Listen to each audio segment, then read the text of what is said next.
Hi again and welcome back. In this video we'll be learning about the genitive case. The genitive case is another role a nominal can play in a clause. And we've actually learned a lot about this already because although we didn't call it genitive, the possessive pronouns are actually the genitive form of personal pronouns. So the genitive form of the first person personal pronoun, ego, is emu. And the genitive form for the second person is su with omicron upsilon. And for the third person, the genitive form was autu or autes, or in the neuter autu again. But possession is only one idea that the genitive case can convey. What the genitive case tells us is that the nominal in the genitive case is somehow related to what we call the lead nominal. Let's look at this a little bit closer. The genitive nominal is somehow related to the lead nominal, and possession is just one kind of genitive relationship. So if we take ha pater mu, mu modifies pater and tells us that this is the father related to me somehow. Similarly, autes ha oikos, autes is genitive and it modifies oikos, and that tells us that the house, ha oikos, is somehow related to her. It's her house. What are the genitive case endings? Well, we've already seen quite a bit of this with what we called the possessive pronouns. In the second declension, the masculine and neuter endings are the same, and they're just an upsilon. The feminine first declension ending is just a sigma, and the third declension ending for the genitive is omicron sigma, os. Now, you need to be careful, though, because this os ending looks just like the nominative case ending for masculine second declension nouns. So it's going to be really important to remember what declension a particular noun is. Because if it's third declension and it ends in os, you know, this is genitive. But if it's second declension and masculine and it ends in os, you'll have to remember that it's nominative. Why did the Greeks have to make the endings overlap like this? I think they were just cruel and unusual. But let's see those endings with the connecting vowels on them so they look a little bit more familiar. And there we see the u in masculine and neuter second declension, ace or as in first declension feminine, and then again, since there's no connecting vowel for third declension nouns, just os. Let's take a look at some genitive case examples. The nominative logos becomes logou in the genitive. Adelphe becomes adelphes.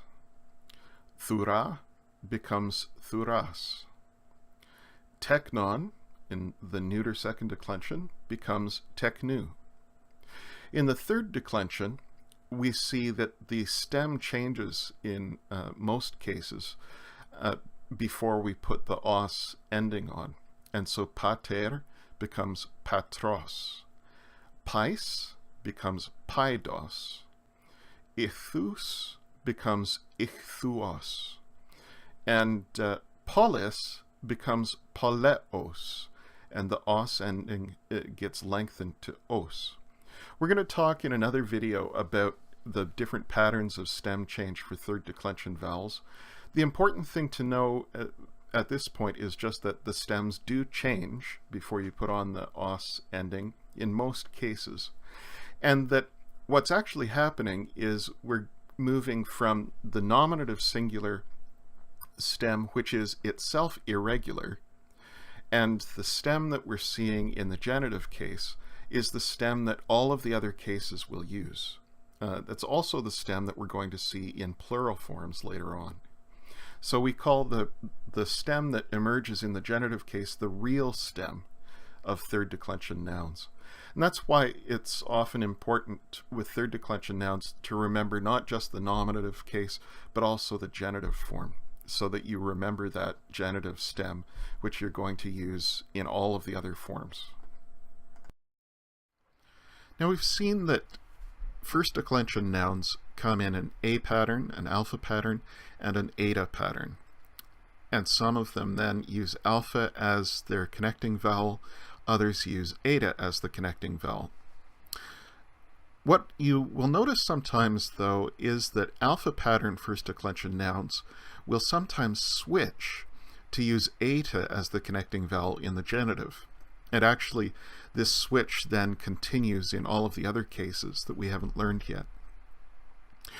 So how do we know if an alpha pattern noun is going to use eta in the other cases, or if it's going to stick with alpha?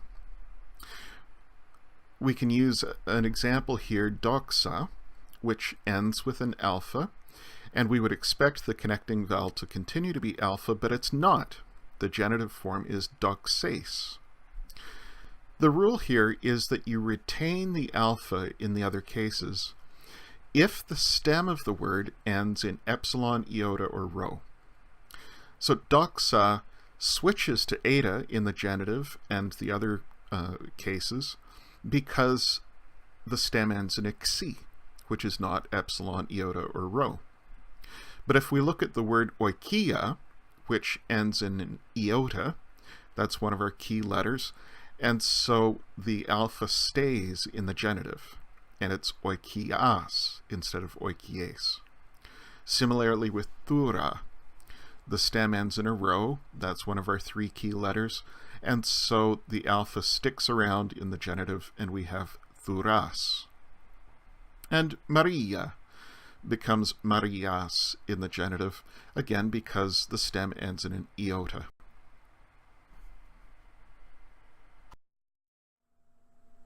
The genitive definite article is quite easy. You've got tau again, plus first or second declension genitive endings.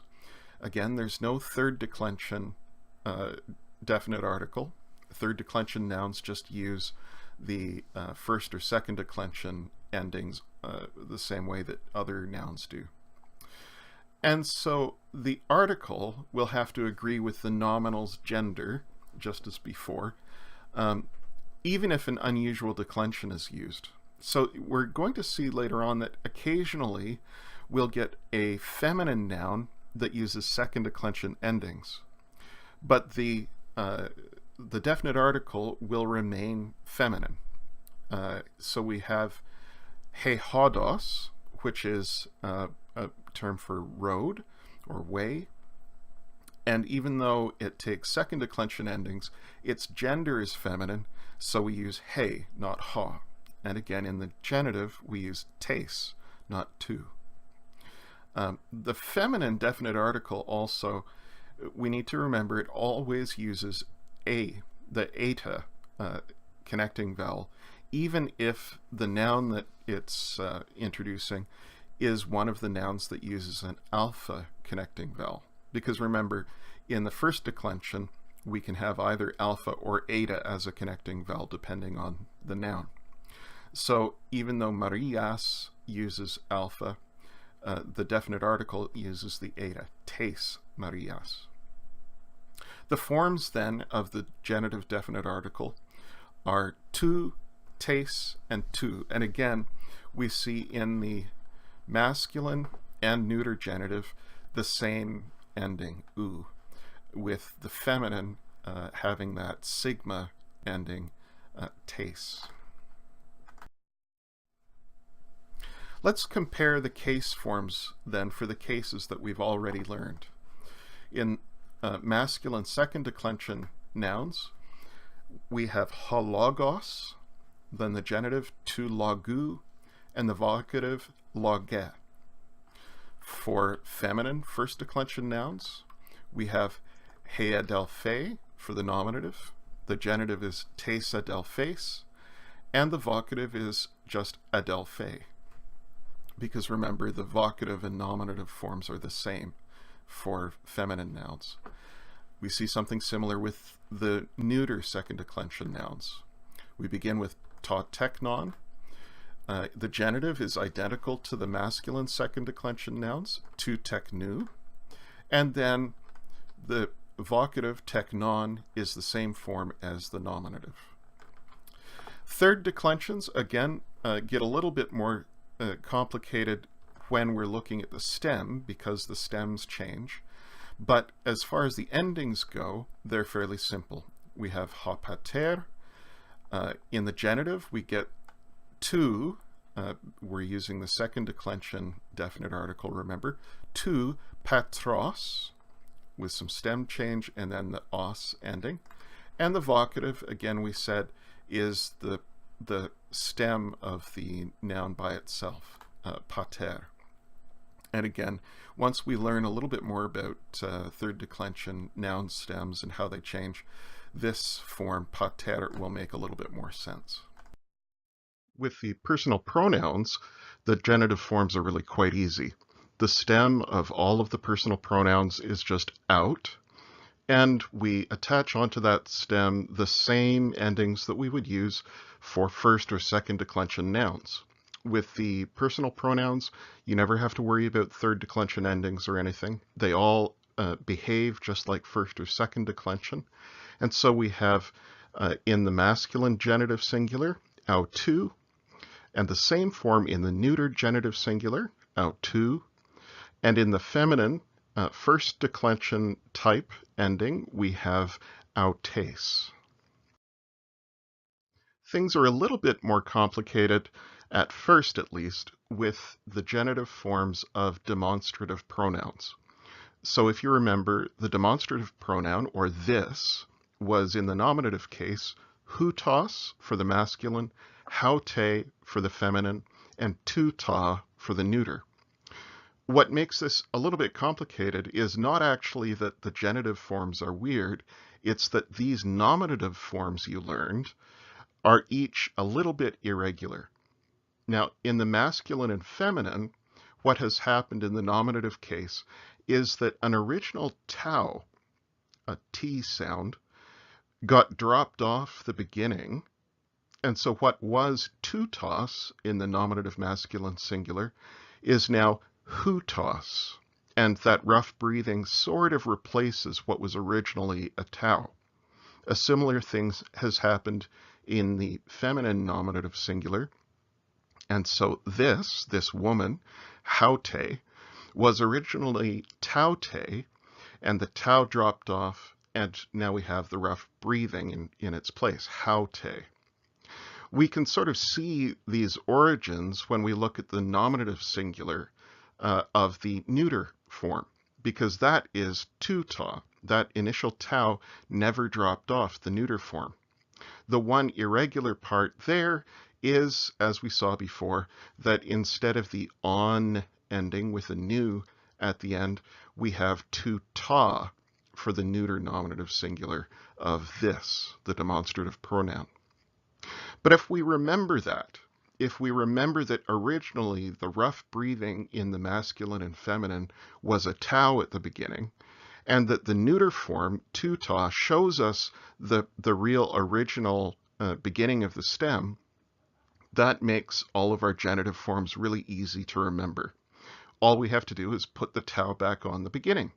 And so the genitive in both the masculine and neuter singular is just tutu, of this or from this. In the genitive, again, we just have to put the tau on the beginning, and I've highlighted the alpha there just so that we can remember that even in this real original stem, the second letter of the feminine stem is alpha, so it's tout, where in the masculine and neuter, the stem originally was toot, with an omicron as the second letter. But that means that once you remember this change in the stem, it's really fairly easy. All we have to do is, again, put on the same endings that we used for other kinds of nominals for the first and second declension nouns.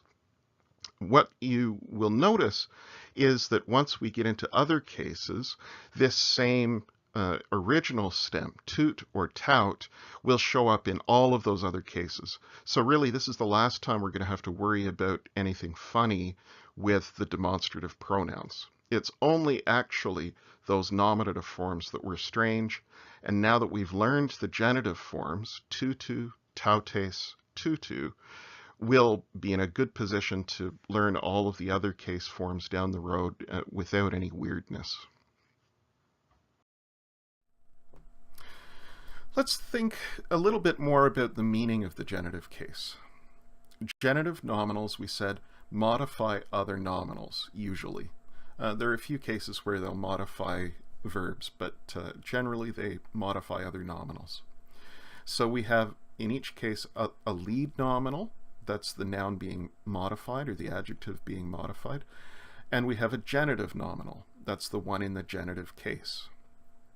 And what the genitive case tells us is that the genitive nominal is somehow related to the lead nominal. But there are a lot of ways the two things might be related. And we can't translate or even really interpret a genitive phrase until we've decided what the relationship must be. So Onamamu is a name that's somehow related to me. We might translate it my name and think of it as the name that I possess. Pater Marias is a father that's somehow related to Maria. We might translate that Maria's father, but notice it's not the father that Maria owns, possesses, it's the father who is the parent of Maria, a father that's genetically related to Maria. Karpos to dendru is a fruit that's somehow related to the tree. And so we might say a fruit that comes from the tree or a fruit from the tree. Well, that's a different relationship again between the fruit and the tree. So you can see that one approach to the genitive is simply to leave the genitive as one big category, and in each case try and infer from context what the relationship is between the genitive nominal and the lead nominal. Textbooks will often encourage you to use of as a default translation.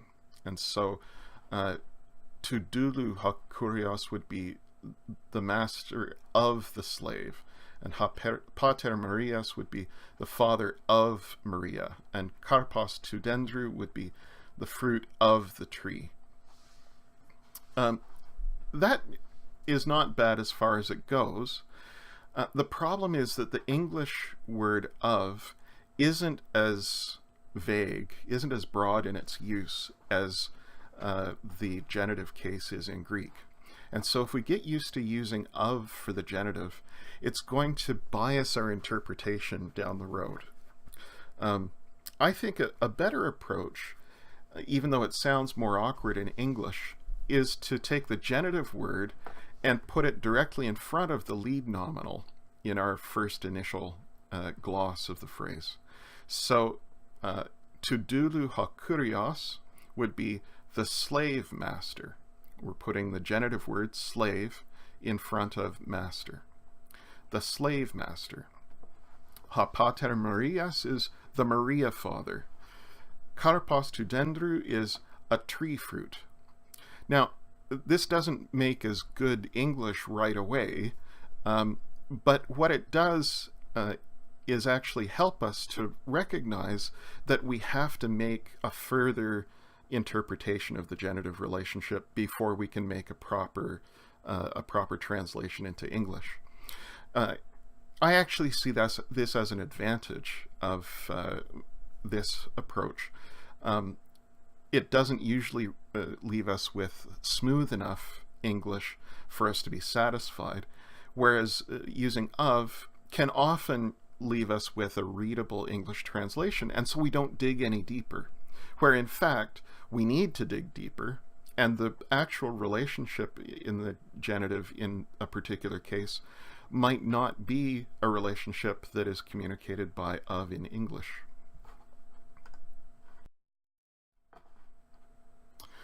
After we take a first approach, put the genitive noun in front of the lead noun in English, then we have to make a second proper translation once we've identified the particular relationship behind this genitive.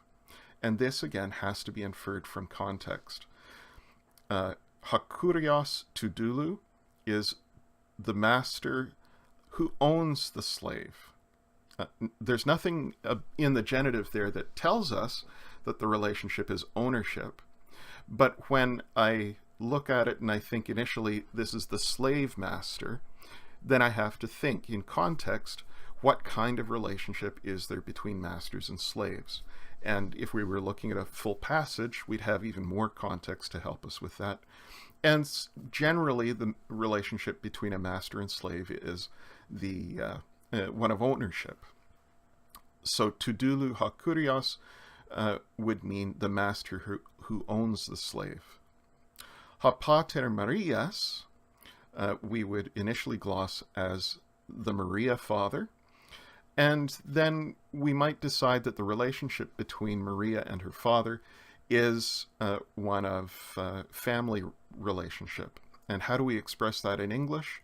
Well, just with the English possessive. So we might say Maria's father. Karpos Tudendru, the tree fruit. We might decide that the relationship between the tree and the fruit is that the fruit comes from the tree. And so we might translate it properly, a fruit from the tree. So do you see what we did? We started with the initial rough translation where we just put the genitive nominal in front of the lead nominal in our English gloss. And then we asked, all right, what is the specific relationship in this case that the genitive is indicating between the genitive nominal and the lead nominal? And then we use that specific relationship to make our proper translation. Now, although in the end we always have to infer the specific kind of relationship from the context of the genitive phrase, we have over the years recognized that there are a relatively small number of very common, typical relationships, kinds of relationships that genitive phrases involve. And so very often grammars will talk about subcategories of the genitive case. So I'd like to introduce you to 8 of those subcategories, and it's important to recognize that these aren't the only kinds of relationship that the genitive case can denote, but this is a start at getting a list of kinds of relationship that you can run through in your head when you meet a genitive phrase to help you remember what all the options are.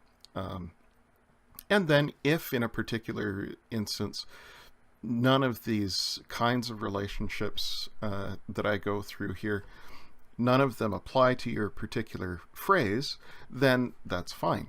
The genitive is broad enough to go beyond these categories. But we can say that the majority of instances of the genitive case fall under one of these 8 kinds of genitive relationship, plus a few more that we'll look at in future videos. The first of these is what we call the genitive of relationship, or the genitive of personal relationship. This is where the lead nominal is in a personal relationship with the genitive nominal. And we usually translate this just with an English possessive.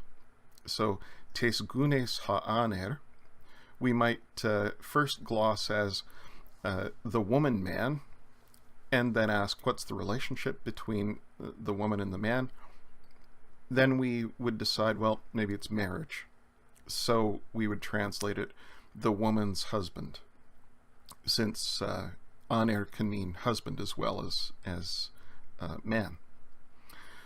Ha pater Marias, the Maria father, we might decide that this is a matter, again, of a personal relationship, and so we might translate that Maria's father. He tu georgiou adelphe, we would start off translating that in a rough way as the George sister, and then ask, okay, what kind of relationship is there between George and the sister? And again, it's a family relationship, so we would just translate it as a possessive, George's sister. A possessive genitive translates much the same way. So, to kuriou hadoulos is the master's slave. Ha oikos Simonos is Simon's house. But we could always also translate this a little bit more fully. And for he to Alexandrou souke, we could say Alexander's fig tree, but we could also say the fig tree owned by Alexander. Now, just remember, looking at the genitive of relationship and the possessive genitive here, there's nothing about the form of the words that tells us which kind of relationship the genitive is indicating. We have to infer it, remember, from context. But having some labels like this will help us to remember the kinds of relationship that are possible.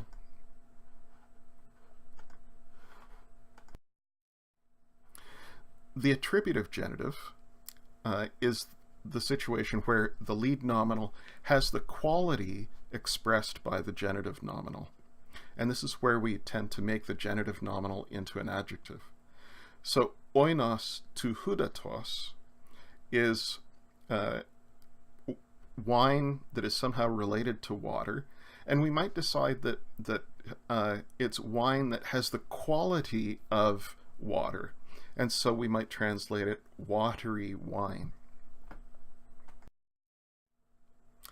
The genitive of content, this is where the genitive nominal is the content of the lead nominal, and this is what we're going to translate often with full of or filled with. So oikos to bromatos is a house full of food, and ta to ichthuos skuos is the vessel filled with fish, and to hudatos ge is a land, ge, full of water, to hudatos. Notice here that the English words full of or filled with are just implied by the genitive case of the genitive nominal. And again, how do we know to add those English words? Well, we have to start off asking what's the relationship between food and a house, or between fish and a vessel. And then we remember, the genitive often indicates a relationship of content to container. And so we infer from that that the relationship in this case is one of content. With a genitive of material, the lead noun is made of or consists of the genitive noun. So we can translate this with made of or consisting of. Trophe to lechanu may mean food made of vegetables, to lechanu. To hudatos thalassa can mean a sea consisting of water, to hudatos. The epexegetical genitive, where the lead nominal is the same thing or person as the genitive nominal. This is where we often translate using the English phrase that is, or sometimes even just surround the genitive nominal with commas. So gune meteros, the mother woman, the mother and the woman in this case have a very close relationship. They're the same thing. So we might say a woman that is a mother. Similarly, hetrofe to artos, the bread food, we might decide that the relationship between the bread and the food is, again, that they're identical. And so we could say the food, comma, the bread, comma, and then continue with the sentence. With the genitive of source, which is sometimes called a genitive of origin, the lead nominal comes from or originates with the genitive nominal. So we often use helper words in English like from or that comes from. Ha anthropos tes Corinthou would be the Corinth man, and when we ask what the relationship is between the city Corinth and the man, we realize that probably the man is from Corinth. This is the man who comes from Corinth. Similarly, with ta tu dendru sukon, the tree fig, the fig probably comes from the tree. The origin of the fig, the lead nominal, is expressed by the genitive nominal, the tree.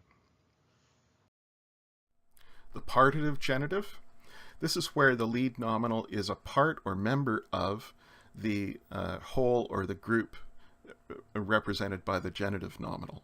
And we often translate this with phrases like that is part of, or who belongs to, or sometimes just of. So ha'aner tes Israel is the Israel man, that is the man who belongs to Israel, or the man who is a part of Israel. He tu oikos thugater is the daughter house. What's the relationship between daughter and house? Well, probably it's that the daughter is part of the house, in the sense of the household. So we might say the daughter of the household, or the daughter who belongs to the household. Not in the sense now of possession, but in the sense of being a part of the larger whole. Now, I know this has been a lot to absorb at once, and I don't expect you to remember exactly how all 8 common kinds of genitive relationship work.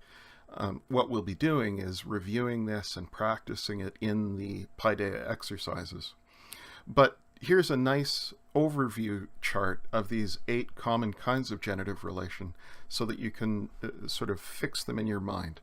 A genitive of relationship, that is personal relationship, possession, an attributive genitive, genitive of content, genitive of material, an epexegetical genitive, a genitive of source, and a partitive genitive.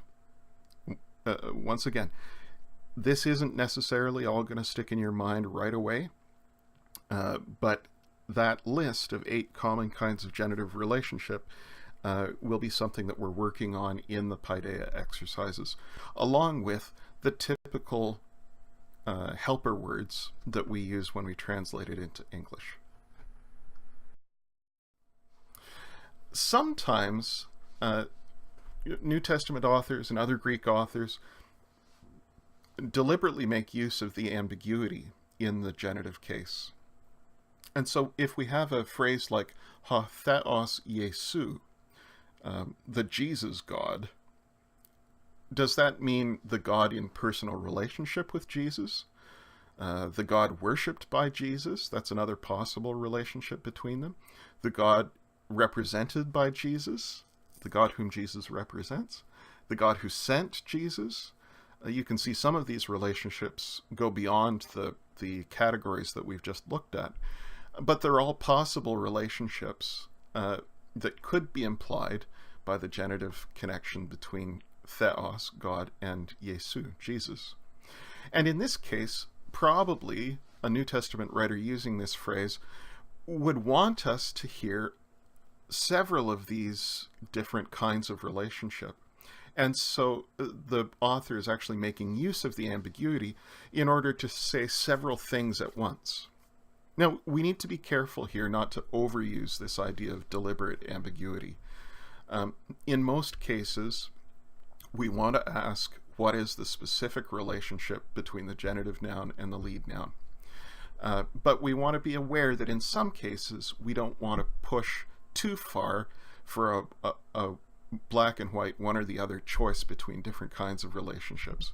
Sometimes the author has more than one kind of relationship in mind and is capitalizing on how ambiguous the genitive is in order to express that cluster of relationships in a very terse way.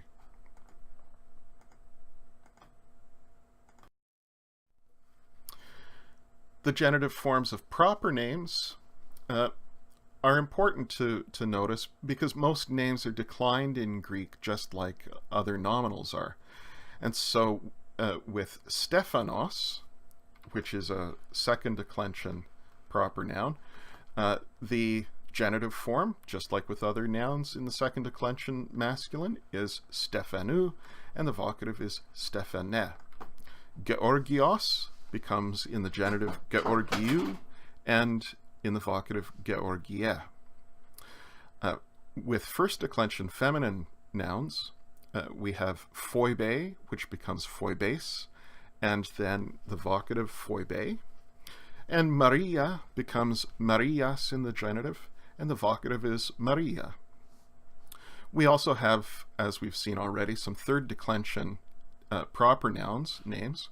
So Iason becomes Iasonos in the genitive, and then reverts to just the stem Iason for the vocative. Similarly, Simone becomes in the genitive Simonos, and in the vocative reverts to just the stem of the noun Simone. The interrogative pronoun tis or ti is quite easy. Remember that this is a third declension pronoun, and so where we had two forms depending on the gender in the nominative, in the genitive we just have one form for all three genders, tinos, and we've got that same os ending. And notice, like with a lot of third declension nouns, the stem has changed a little bit from ti to tin. But in all the other forms of the interrogative pronoun, we're going to have that same stem, tin. So the genitive is tinos.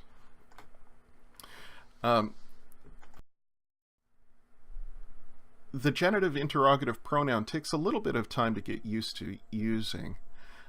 What we're doing when we use it is asking to whom or what the lead nominal is related. So this might be asking, by whom is the lead nominal owned? Tinos hodulos hutos. Whose slave is this? We might translate that. And tinos is asking whose. The genitive interrogative pronoun might be asking to whom the lead the lead noun is related. Tinos hethugeter haute. Whose daughter is this? It might be asking from what or whom the lead nominal comes, like a genitive of content or perhaps a genitive of source. So tinos hakarpos could mean from where, tinos, does the fruit come? Or tinos dendru hakarpos could be asking from what tree, tinos dendru, does the fruit hakarpos come? Or if it's a genitive of material, we could be asking with what is the lead nominal made? Tinos haoikos, out of what is the house made? Tinos karpou oinos, with what fruit is wine made? You can see here again how the genitive case itself with the interrogative pronoun is very ambiguous. So what we have to do is recognize, all right, this is a question. It's a question about the lead nominal, and it's about the relationship between something else and the lead nominal. We're asking, what else is it that stands in this relationship with the lead nominal? But we have to decide from context, again, what kind of relationship we're asking about. Are we asking who owns something? Are we asking who's related to something? Are we asking where something comes from? Are we asking what something's made of, etc.? Although word order is generally very fluid in Greek, there are some situations in which there are some constraints on word order just for the sake of clarity. It can be ambiguous which nominal a genitive phrase is supposed to modify. And often we just have to infer from context which nominal the genitive phrase goes with. So for example, in the expression ha Christos sou kurios, the question is, does sou modify Christou that comes before, Christos, or does it modify Kyrios that follows?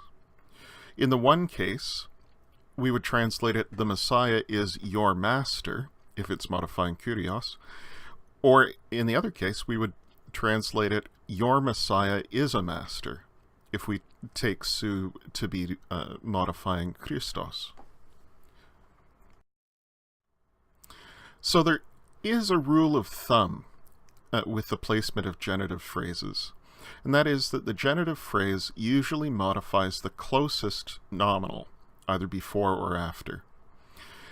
That means that we wouldn't usually write Hakurios Christos Sou if what we want to say is your master is the Messiah.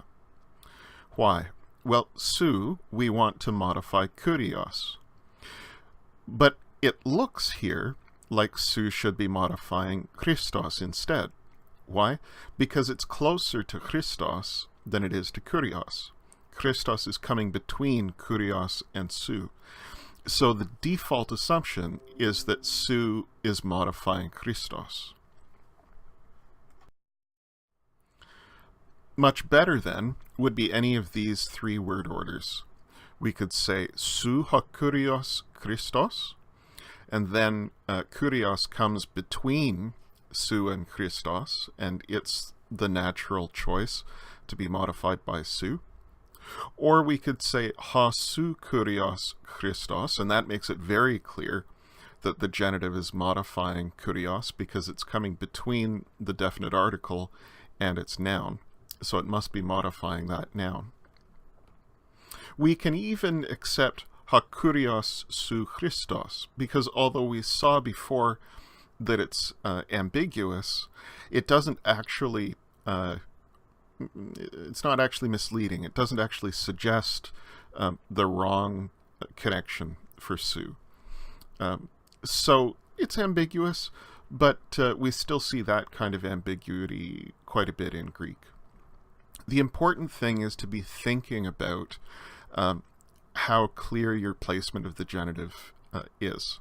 And when you're reading Greek literature, when you're reading the New Testament, you'll find that by and large, this rule of thumb works, but that there are some cases in which you have to search around to find a lead nominal for a genitive phrase that makes sense. Sometimes the writers will just rely on the fact that if we take the genitive with anything else in the sentence reads nonsense.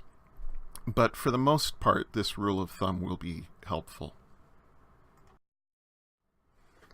You can learn more about Greek cases, and the genitive case in particular, in Mounce's Basics of Biblical Greek. Just remember that Mounce introduces the genitive case together with the dative case, which we'll be looking at later. For now, just focus on what he says about the genitive and its forms.